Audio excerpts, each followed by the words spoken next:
PKS siap menangkan pasangan Fadia Arafik, Sukirman. Paslon Beriman Pekalongan. Pekalongan. Tanggal 21 September tahun 2024. Partai Keadilan Sejahtera berikan dukungan penuh kepada paslon Fadia, Sukirman untuk calon Bupati Pekalongan. Setelah sekian lama PKS dengan Golkar berkoalisi, kini kembali bekerja sama dalam gelaran Pilgub Kabupaten Pekalongan. Pada hari Sabtu, tanggal 21 September tahun 2024, paslon Fadia dan Sukirman menemui pengurus dan kader Partai Keadilan Sejahtera di Hall Hotel Indonesia Syariah Karanganyar, Kabupaten Pekalongan. Dalam pertemuan tersebut Fadia memaparkan banyak prestasinya selama menjabat Bupati Pekalongan. Hal yang menurutnya paling membanggakan adalah suksesnya program pendidikan di Kabupaten Pekalongan dari yang tadinya peringkat 34 se-Jawa Tengah kini telah menduduki peringkat pertama pada tahun 2023 dan masih bertahan di 3 besar pada tahun 2024. Fadia dan Sukirman memberikan banyak motivasi kepada seluruh peserta yang hadir untuk tetap bersatu padu membangun Kabupaten Pekalongan. Pihaknya juga berharap agar bisa menjabat kembali sebagai bupati di periode tahun 2025 sampai tahun 2030. Seluruh kader PKS yang datang juga menjamin penuh bahwa PKS solid mendukung paslon tersebut. Berikut liputannya. Yang ketiga, kita mendukung beliau. 2011 bersama Pak Antono dulu kita berjuang bersama untuk memenangkan beliau dan alhamdulillah jadi ya. Alhamdulillah. Dan 2019 kemarin, 2020, kita kembali mengusung beliau. Juga alhamdulillah bisa menghantarkan beliau menjadi Bupati Pekalongan. Dan ini 2024 juga untuk yang ketiga kalinya mudah-mudahan hat-trick kita bisa menghantarkan Fadia Arafik kembali memimpin Kabupaten Pekalongan. Dan alhamdulillah kita semua sudah merasakan bagaimana kepemimpinan beliau dan ini harus kita lanjutkan. Siap lanjutkan? Siap lanjutkan? Oke, insyaallah mudah-mudahan pasangan beriman ini berarti kita mulai resmi berkampanye nanti setelah pengambilan nomor urut. Tanggal 23 nanti ada pengundian nomor urut. Tanggal 24 sudah mulai jadwal kampanye dan kami instruksikan sekali lagi kepada segenap pengurus PKS, segenap kader-kader PKS untuk terjun ke masyarakat, ketuk pemilih-pemilih PKS kemarin yang memilih kita, sapa mereka dan pastikan untuk memilih pasangan Fadia dan Sukirman. Bismillahirrahmanirrahim. Wassalatu wassalamu ala sayyidina Muhammadin wa ala alihi wa sahbihi ajma'in, amma ba'du. Yang saya hormati Ketua DPW atau mewakili Pak Haji Suryo dan mungkin keluarga besar dari Provinsi Jawa Tengah untuk PKS, dan tidak lupa yang saya hormati Ketua DPD PKS Kabupaten Pekalongan Mas Rizka beserta seluruh pengurus dari PKS Kabupaten Pekalongan dari kecamatan sampai mungkin ada tingkat desa yang hadir. Tidak lupa mantan tapi sekarang mungkin apa penasehat ya Pak Caroni. Itu penasehat ya Pak. Berarti tugasnya menasehati Mas Rizka terus ya. Pak Caroni yang saya hormati dan seluruh pengurus DPC PKS Kabupaten Pekalongan semua yang tidak bisa saya sebutkan satu persatu, dan tidak lupa yang kita banggakan juga pastinya Pak Haji Sukirman, insya Allah yang akan menjadi wakil Bupati Pekalongan 2025 sampai 2029 bersama saya, dan Mas Ruben sebagai wakil Ketua DPR yang sekarang satu fraksi dengan PKS, Mas dan semuanya. Alhamdulillah kita siang hari ini masih diberikan Allah semua nikmatnya, nikmat kesempatan dan waktu kita, sehingga kita hari ini bisa bukan orang lain buat saya nih Bapak Ibu. Betul tadi Mas Rizka bilang dari saya dulu mencalonkan wakil bupati bersama saya, kemarin mencalonkan bupati juga bersama saya, dan insya Allah 2024 ini semua kompak dan solid bersama saya dan kita menang bersama. Amin. saya cuma mungkin hari ini pertama saya mohon doa restunya dari semua keluarga besar PKS Kabupaten Pekalongan, karena doa restu, semangat, dukungan yang maksimal dari Partai PKS Kabupaten Pekalongan insya Allah membuat saya berdua dengan Pak Sukirman lebih mudah untuk kembali memenangkan dalam Pilkada Kabupaten Pekalongan ini.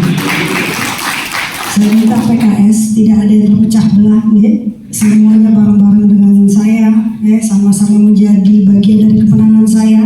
Tidak ada yang menjadi coretan, ya. Kan sayang sekali ya Bapak Ibu udah paling depan, ya, deklarasinya walaupun mungkin surat rekomendasinya turunnya paling terakhir, ya.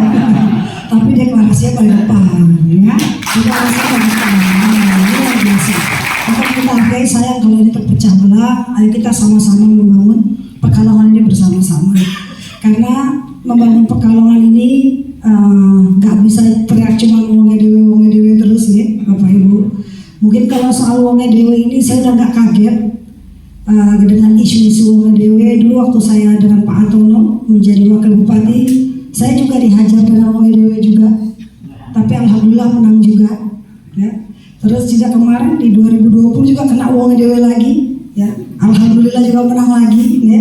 Ini sekarang lagi masih kapok juga, ya. Wonge dewe juga lagi, nggak apa-apa, insya Allah jadi wonge dewe dan kita menang lagi, ya. Amin. Dan juga PKS ini dengan naiknya kursi itu adalah prestasi besar dari Bapak Ketua Pak Mas Rizka, luar biasa, prestasi hebat, di mana saya ikut bangga. Karena partai PKS ini, karena bersama dengan saya, hampir semua partai pengusung saya itu kursinya naik, kecuali PDI. Karena saya udah tahu bau-bau gak jelasnya ini, ya. Jadi memang sengaja, ya, biar sekalian. Yang lainnya naik semua. Tapi kalau PKS, mungkin Bapak Ibu monggo bisa ditanya dengan DPR kita yang jadi. Ya mungkin saya bukan hebat, ya, tapi saya sangat berkontribusi untuk membantu kemenangan PKS di Kabupaten Pekalongan. Sampai tingkatnya, kalau misalkan ada istilahnya saling menyerang, saya selalu teleponin semua DPR saya dan saya bilang, Ben, ingat PKS jangan diserang. Saya bilang gitu, ditanya jangan diserang. Saya selalu bawa begitu, ya. Jadi tidak ada pokir satupun dari PKS yang terhambat, semua lancar. Ini jadi nanti bahwa saya sama support PKS, termasuk DPR RI-nya, bahwa kita tidak saling mengganggu. Kalau saya adalah orang sebetulnya yang ditengin, guys, siapa orang membantu saya akan membantu dengan cara saya yang mungkin tidak terlalu hebat, tapi insya Allah buat saya itu sudah baik dan maksimal. Jadi saya bangga PKS kursinya naik, itu juga satu keberhasilan kita bersama. Ditambah lagi kalau PKB minta maaf Mas Kirman karena kemarin gak bareng ya kan, jadi kursinya keserempet satu, ya nanti naik lagi Mas Kirman, ya kan, tenang aja, karena bareng-bareng ya insya Allah semuanya kita saling berkomunikasi. Biasanya yang ini jangan nyerang ini, yang ini jangan nyerang ini, biasanya kami begitu. Dan juga kebetulan adik saya ini juga mencalonkan diri dengan PKS di Depok, ya. Adik saya menjadi wakil bupatinya kalau di Depok, dan PKS jadi wakil wali kotanya, ya. PKS wali kota untuk Depok. Jadi ini memang dua tempat yang bersamaan kami bekerja sama baik dengan keluarga besar PKS. Ini memang sedikit isu yang mungkin harus kita sampaikan Bapak Ibu kepada masyarakat, bahwa mereka ini sekarang hobinya sedang membuat cerita atau menakut-nakuti tim kita dengan bahasanya tidak ada bupati yang 2 periode berturut-turut. Itu bahasa yang mereka takuti, apa yang mereka sampaikan di mana-mana untuk menakuti tim kita. Ini saya jawab dengan kata-kata dan logika dulu aja, dengan yang kenyataan realita, ya. Bahwa bupati-bupati sebelum saya semua jabatannya genap 5 tahun, semua 1 periode genap. Kalau saya ini berapa hari lagi cuti baru setengah periode 3 tahun, ya, itu berbeda. Jadi saya jawab jawaban itu dan saya jawab di masyarakat. Saya berbeda, ya Bapak Ibu, saya bilang saya baru setengah periode, tapi yang lebih ini mitos juga, nggak kalah mitos. Dari dulu kalau laki sama laki itu kalah, saya bilang gitu ya.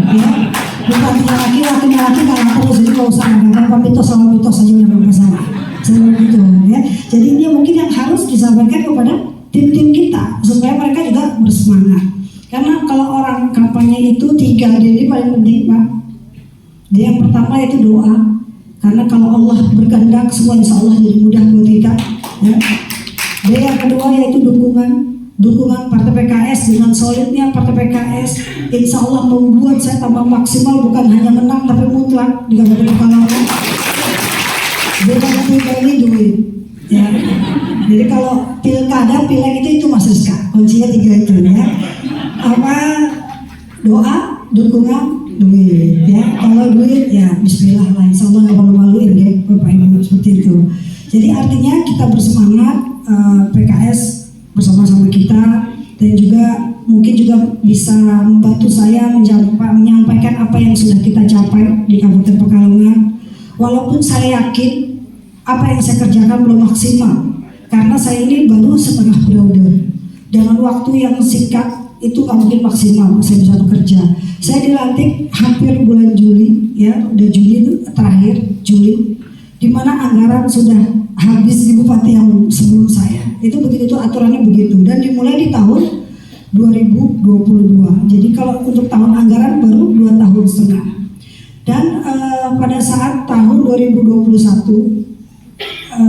PKS ini juga, saya juga matur nuwun untuk saya ingat ini, karena PKS ini banyak membantu dalam pendidikan Kabupaten Pekalongan, membantu saya menciptakan anak Kabupaten Pekalongan jadi anak hebat dan anak pintar. Sampai detik ini itu saya selalu lupa namanya sekretarisnya Mas Rizka. Tapi saya kalau panggil beliau selalu Pak Guru gitu, karena ini guru anak saya. Jadi saya kalau ngomong Pak Kepala Sekolah, ini kan Kepala Sekolah ya, Kepala Sekolah, Pak Guru gitu.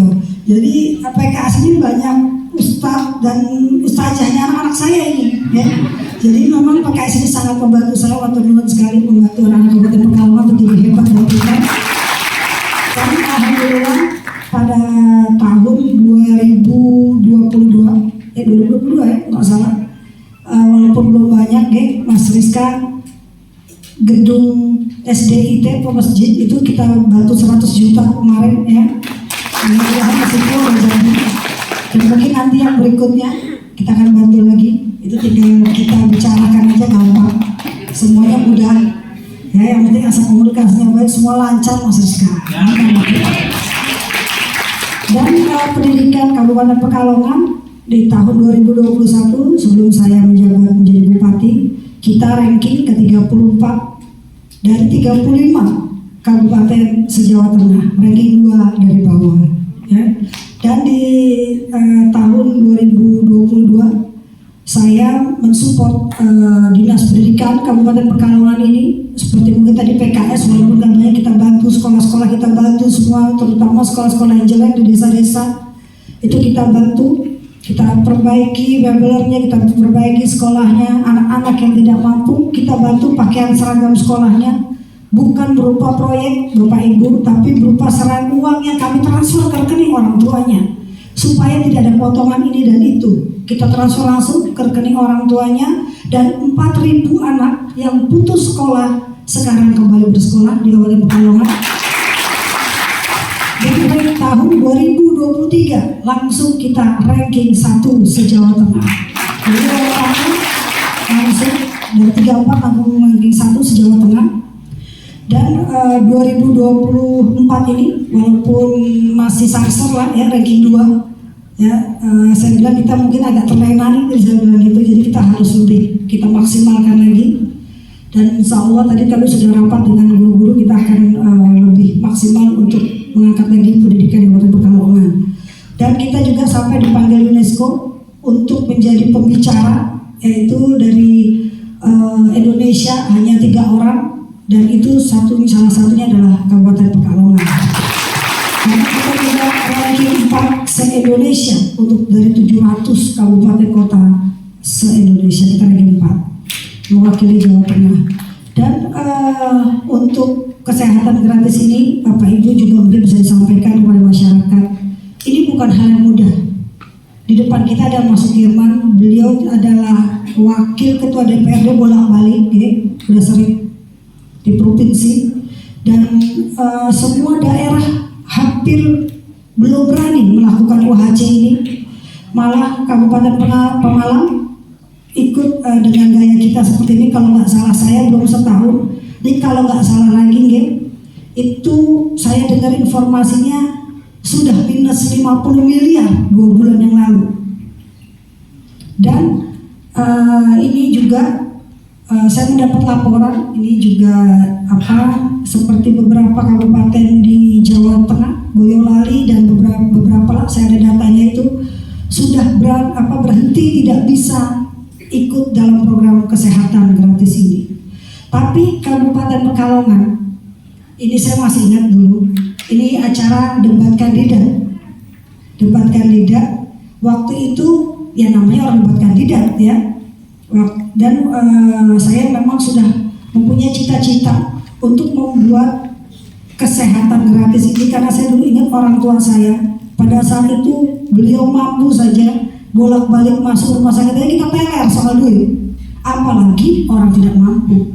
Debat kandidat waktu itu saya bilang bahwa kalau saya jadi bupati, saya akan lakukan kesehatan gratis, cukup pakai KTP, nggak perlu pakai kartu dengan itu. Jadi saya ditawarin orang, mana mungkin bisa, duitnya dari mana? Gak bakal bisa, gak bisa bawa Pekalongan nanti. Tapi saya buktikan bahwa betul-betul kita lakukan kesehatan gratis, cukup pakai KTP yang tadinya per orang ini 15 juta batasannya, dan hanya di rumah sakit milik Kabupaten Pekalongan. Tapi di mana pada orang-orang pada kolaps, tidak bisa bayar, tidak bisa mengatur keuangan dan nyerah bupatinya. Malah kita tahun 2024 ini bulan Februari saya naikkan gratis seluruh Indonesia. Ini Kabupaten Pekalongan. Jadi di mana orang kolaps, kita malah naik kelas. Alhamdulillah itu UHC. Dan kita mendapat penghargaan dari Presiden Republik Indonesia kemarin, belum lama. Saya kebetulan waktu sedang sakit, saya nggak hadir, yang saya minta hadir Pak Sekda. Dan tadi malam untuk menutup saya mau cuti pun saya mendapat penghargaan dari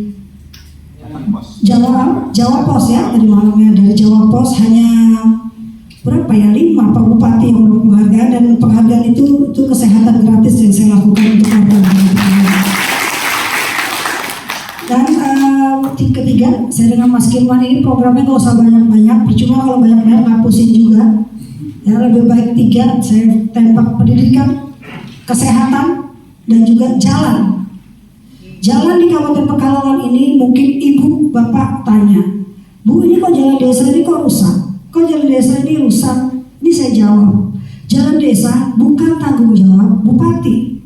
Jalan desa itu tanggung jawabnya kepala desa. Karena bupati itu dalam 1 tahun mentransfer 3 kali anggaran kepada desa-desa yang ada di Kabupaten Pekalongan untuk membangun desanya masing-masing. Nah kalau mereka nggak bangun, tapi saya tanya, kamu uangnya kemana Pak Ades? Saya bantu itu Bu, sembako atau apa, kan kita nggak bisa ikut campur. Yang penting kan semua berjalan dengan baik, ya. Mengarahkan bisa, tapi untuk ikut campur keuangan kan nggak boleh bupati.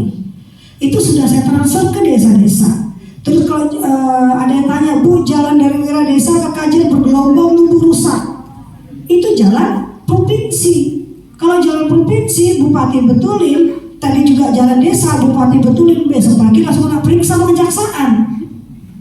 Itu aturannya seperti itu. Yang ini sedang digoreng dengan mereka. Foto ini, foto jalan di desa dimasukkan, foto ini dimasukkan.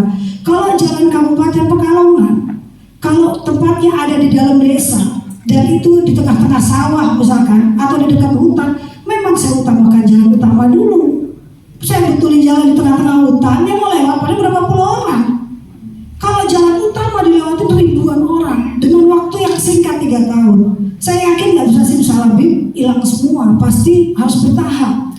Apalagi kemarin kita punya DPR RI sebelumnya ini kan banyak kan nggak ada yang berkomunikasi dengan kita, di telepon nggak bisa, di WA nggak mau, ya kan? Susah ini. Tapi sekarang PKS di DPR RI, ya. Nanti saya komunikasinya bisa pasti baik dengan kita. Apalagi tambah suami saya juga tanggal 1 besok ke Salongan DPR RI. Dan ini memudahkan saya nanti untuk mencari uang dari pusat untuk membangun Kabupaten Pekalongan.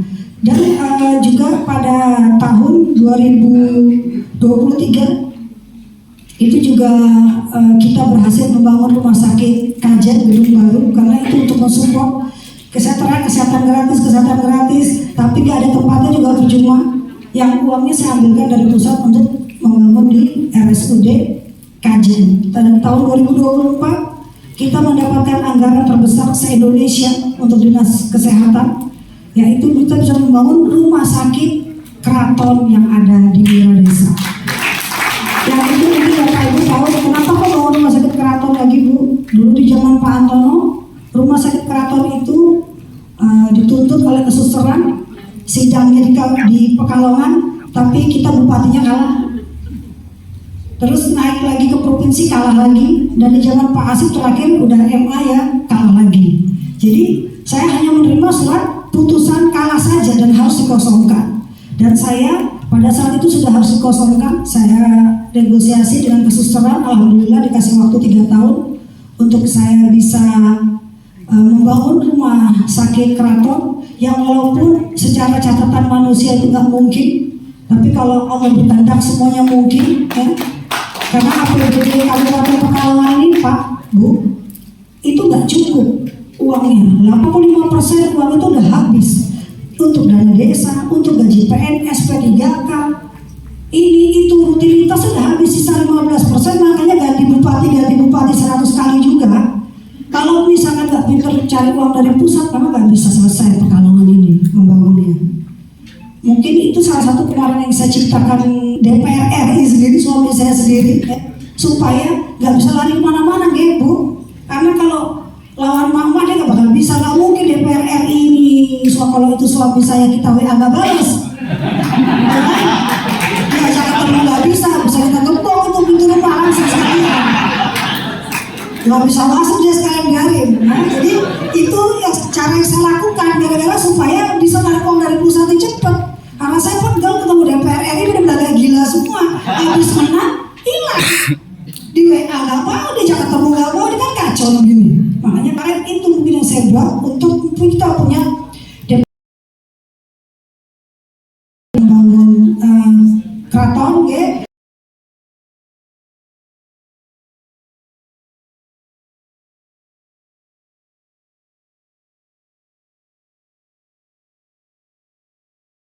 Pak Cakro di Simon gitu ya. Ada di Simon. Juga Ketua DPD PKS Kabupaten Pekalongan, Bapak Haji Rizka Yulianto, serta seluruh jajaran Pak Rosid dan seluruhnya yang hadir pada kesempatan kali ini. Posternya. Ya, posternya dinaikkan. Oke.